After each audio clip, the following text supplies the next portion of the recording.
Soal nomor 1, berdasarkan surat Hasyam ayat 7-8 bahwa manusia mempunyai dua potensi dasar yang sangat asasi. Yang A, bacalah dua ayat tersebut secara tartil. Yang B, jelaskan kedua potensi dasar tersebut.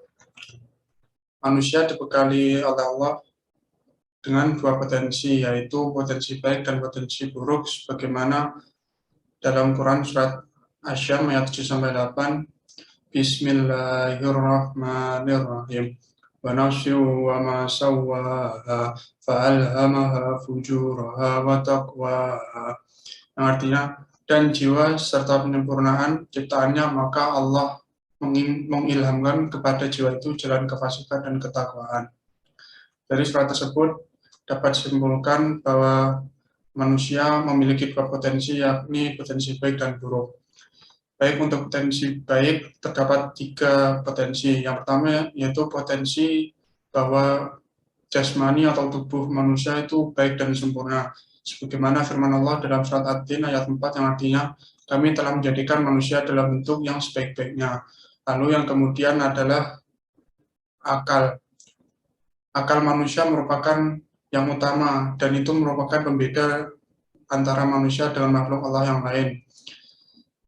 Dengan adanya akal, manusia dapat menganalisis, dapat memiliki kreativitas, inovasi, dan dapat memperoleh pengetahuan, sehingga menjadikan manusia sebagai pemuka makhluk atau pemimpin di bumi ini. Sebagaimana firman Allah dalam surat Al-Isra ayat 70 yang artinya, dan sungguhnya telah kami muliakan anak-anak Adam, kami angkut mereka di daratan dan di lautan. Kami beri mereka rezeki dan dari yang baik-baik, dan kami lebihkan mereka dengan kelebihan yang sempurna atas kebanyakan makhluk yang telah kami ciptakan. Yang ketiga adalah hati nurani. Rasulullah SAW bersabda, sesungguhnya di dalam tubuh manusia terdapat segumpal daging. Jika ia sehat, maka seluruh tubuh pun akan sehat. Jika ia sakit, maka seluruh tubuh pun akan sakit. Itulah hati. Dari sini dapat kita tarik sebuah kesimpulan bahwa hati memiliki peranan yang besar dalam diri manusia. Lalu, sebagaimana dikutip dalam perkataan Ibnu Qayyim rahimahullah yang berkata, sungguhnya seorang hamba mampu menempuh langkah-langkah perjalanan menuju Allah karena tekad hati dan serta hasratnya, bukan karena tubuhnya. Karena pada hakikatnya takwa yang sebenarnya adalah takwanya hati, bukan takwanya anggota tubuh. Lalu untuk potensi buruk manusia yang yaitu adalah hawa nafsu. Sebagaimana di surat Al-Furqan ayat 3, yang artinya, terangkanlah kepadaku tentang orang yang menjadikan hawa nafsunya sebagai Tuhannya, maka apakah kamu dapat menjadi pemelihara atasnya. Lalu hawa nafsu di sini terdiri dari dua kata, yakni al-hawa dan nafsu. Al-hawa adalah kumpulan berbagai keinginan dalam diri manusia itu sendiri, dan diri manusia itu selalu menuntut pemenuhannya secara intensif dan berkala. Lalu pengertian nafsu secara luas yaitu dorongan alamiah dari dalam diri manusia yang bersifat jasmani maupun maknawi. Nafsu jasmani itu berkaitan dengan pemenuhan kebutuhan biologis seperti makan, terus minum, dan kebutuhan biologis. Lalu untuk yang bersifat maknawi atau yang bersifat kepuasan secara psikologis, yaitu seperti nafsu yang berkaitan seperti ingin dipuji orang, lalu merasa dirinya paling hebat atau paling pintar, dan ingin disanjung, dan lain sebagainya. Assalamualaikum warahmatullahi wabarakatuh.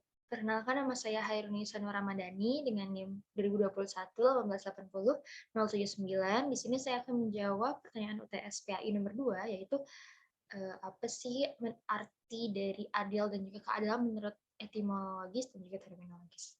Mulai dari adil dulu. Secara etimologis, adil atau al-adil berarti tidak berat sebelah, tidak memihak, atau menyamakan yang satu dengan yang lain, al-musawah. Dan secara terminologis, al-adil sendiri berarti mempersamakan sesuatu dengan yang lain, baik dari segi nilai maupun dari segi ukuran, sehingga sesuatu itu menjadi tidak berat sebelah dan tidak berbeda satu sama lain. Adil juga bisa berarti berpihak atau berpegang pada kebenaran. Dan selanjutnya adalah keadilan. Kata keadilan sendiri merupakan dari bahasa Arab al-adil yang berarti keadaan yang terdapat dalam jiwa seseorang yang membuatnya menjadi lurus. Keadilan itu berasal dari kata kerja, yaitu adalah, yang berarti pertama, meluruskan atau lurus, mengamandemankan atau merubah. Yang kedua, melarikan diri, berangkat atau mengelak dari suatu jalan yang keliru menuju jalan yang benar.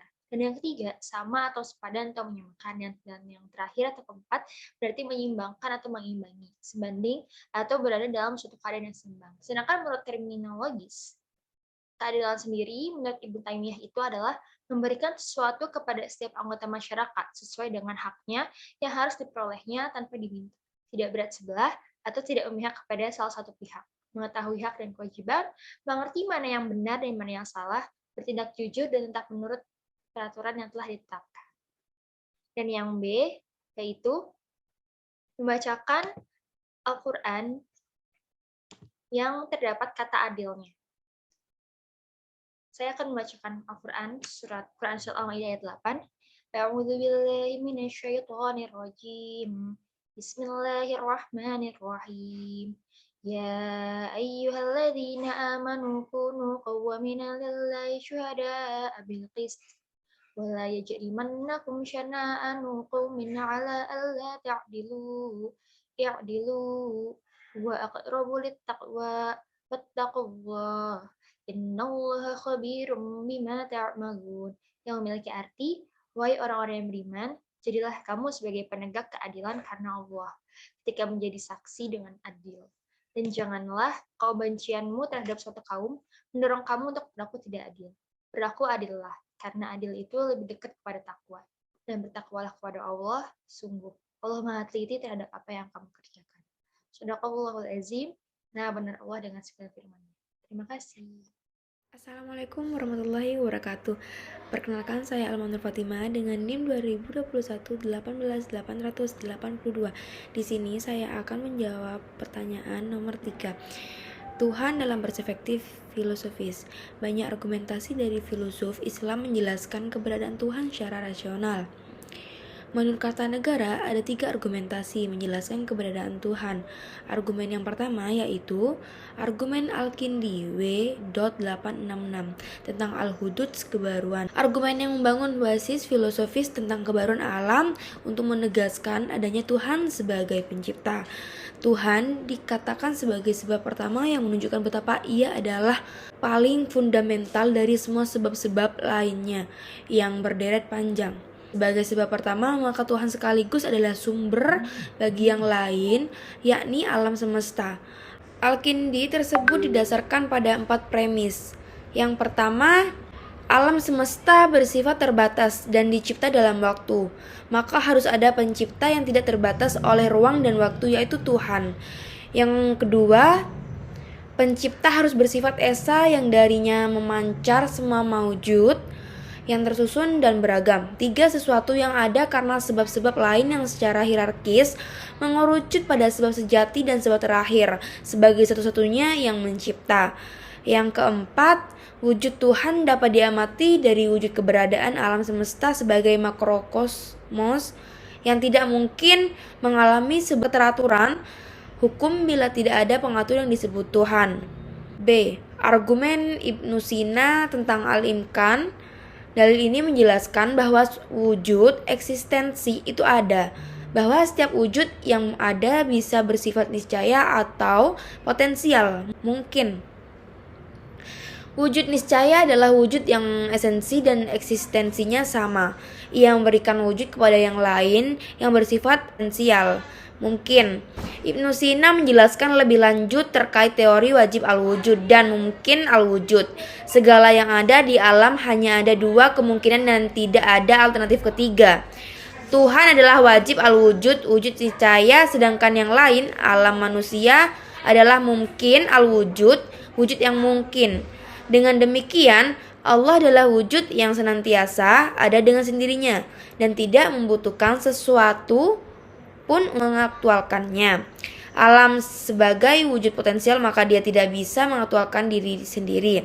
Sehingga alam tidak mungkin ada jika tidak ada yang mengaktualkannya, yaitu Allah. C. Argumen Ibnu Rushd tentang al-inayah. Argumen ini dilandaskan oleh pengamatan keteraturan dan keterpaduan alam semesta. Berdasarkan pengamatan tersebut, ditarik kesimpulan bahwa alam ini pasti karya seseorang perancang yang hebat. Ibnu Rushd membuktikan keberadaan Tuhan dengan dua penjelasan. Satu, bahwa fasilitas yang dibuat untuk kenyamanan dan kebahagiaan manusia dibuat untuk kepentingan manusia, menjadi bukti adanya rahmat Tuhan. Yang kedua, keserasian alam seharusnya ditimbulkan oleh sebuah agen yang sengaja melakukan dengan tujuan tertentu dan bukan karena kebetulan. Ibnu Rushd memperkuat argumentasinya dengan mengaitkan beberapa ayat Al-Quran. Menurutnya, ayat-ayat Al-Quran yang berbicara tentang keberadaan Tuhan ada 3. Yang pertama, ayat yang mengandung bukti dan rahmat Tuhan. Yang kedua, ayat yang mengandung bukti penciptaan yang menakjubkan. Yang ketiga, ayat yang mengandung keduanya. Kesimpulan dari ketiga argumen tersebut adalah Tuhan adalah pencipta dari segala sesuatu yang ada di dalam raya ini. Tuhan menjadi sebab pertama dari segala akibat yang kita lihat saat ini.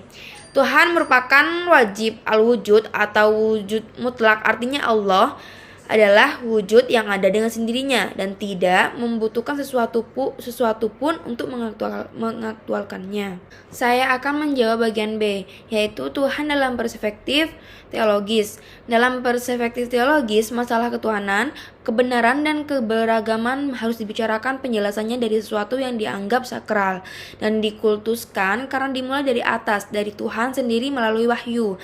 Artinya kesadaran tentang Tuhan, baik buruk, cara beragama hanya bisa diterima kalau berasal dari Tuhan sendiri. Tuhan memperkenalkan dirinya, konsep baik buruk dan cara beragama kepada manusia melalui berbagai pernyataan, baik yang dikenal sebagai pernyataan umum, sebagai penciptaan manusia dan alam, atau pernyataan khusus seperti yang kita kenal melalui firman-Nya dalam kitab suci. Penampakan diri sebagai nabi-nabi, bahkan melalui inkarnasi menjadi manusia dalam dogma Kristen. Pernyataan Tuhan ini menjadi dasar keimanan dan keyakinan umat beragama. Melalui wahyu yang diberikan Tuhan, manusia dapat mengenal Tuhan melalui mengetahui cara beribadah dan cara memuji dan mengagungkan Tuhan. Contoh terjadi dalam agama Islam. Tuhan menurunkan wahyu kepada Nabi Muhammad SAW melalui wahyu yang diterimanya. Nabi Muhammad mengajarkan dan menekankan menyembah kepada Allah, yaitu Tuhan yang Maha Esa. Melalui wahyu yang diterimanya, Nabi Muhammad memiliki keyakinan untuk menobatkan orang-orang Arab yang menyembah banyak Tuhan atau berhala. Melalui wahyu yang diterimanya, Nabi Muhammad mampu membentuk suatu umat yang beragama, beribadah dan beriman kepada Tuhan yang Maha Esa.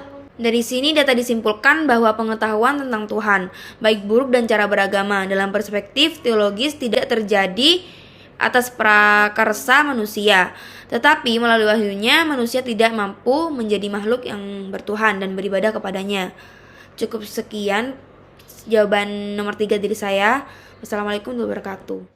Assalamualaikum warahmatullahi wabarakatuh. Perkenalkan, nama saya Isnaini Syarif dari kelompok 16 dengan NIM 202118808078.